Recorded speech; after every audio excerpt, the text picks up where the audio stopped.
Et bonjour à tous, alors aujourd'hui vidéo un peu spéciale où je vais essayer de vous informer un peu plus sur le furet, sur ses besoins. Donc vraiment l'objectif de la vidéo c'est de sensibiliser aux besoins des furets et donc d'éviter un maximum les abandons. Et dans cette vidéo tu vas pouvoir savoir si le furet est fait pour toi ou pas. Donc avant d'en adopter un, il y a quand même énormément de choses à savoir sur le furet, c'est vraiment pas un animal commun, mais ne t'inquiète pas, on va voir ça ensemble et je pense qu'à la fin de la vidéo, tu vas pouvoir te dire si oui ou non le furet est fait pour toi. Parce que le furet n'est pas un animal fait pour tout le monde, alors là, loin de là. Donc déjà, il va falloir que tu te poses les bonnes questions. Déjà, pourquoi veux-tu un furet? Est-ce que tu as eu, je sais pas, un coup de cœur sur les réseaux sociaux, tu as vu des vidéos de furet et tu penses que tu aimerais en avoir parce que tu trouves ça mignon et drôle, mais es-tu vraiment prêt à gérer les contraintes d'un furet? Parce que oui, le furet c'est un animal très mignon et très drôle, mais c'est aussi un animal avec beaucoup de contraintes et il faut évidemment donc les connaître avant d'adopter. Déjà en premier lieu, est-ce que tu es majeur? Avant tout, pour avoir un furet, pour moi, il faut être majeur. Une personne mineure n'a pas assez de recul et n'a pas une stabilité financière assez bonne que pour pouvoir avoir un furet.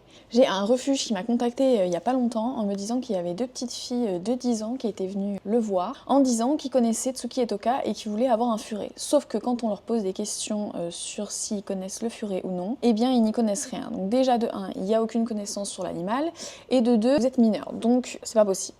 Donc s'il te plaît, sois majeur pour prendre un furet et s'il y a des parents qui me regardent, ne cédez pas aux caprices, ça peut être dangereux. Il y a aussi énormément de gens qui me disent qu'ils veulent absolument un furet et qu'ils veulent des furets comme Tsuki et Toka. Sauf que ce qu'ils ne savent pas, c'est que moi j'ai Tsuki et Toka depuis bientôt 3 ans et la confiance, elle n'est pas venue comme ça du jour au lendemain. Les filles, elles n'ont pas été comme elles sont maintenant du jour au lendemain dès que je les ai eues. Ça a mis du temps, il a fallu beaucoup de patience. Donc les gens qui pensent avoir un furet et avoir la même relation que j'ai avec Tsuki et Toka directement, eh bien c'est pas possible, c'est pas comme ça que ça marche.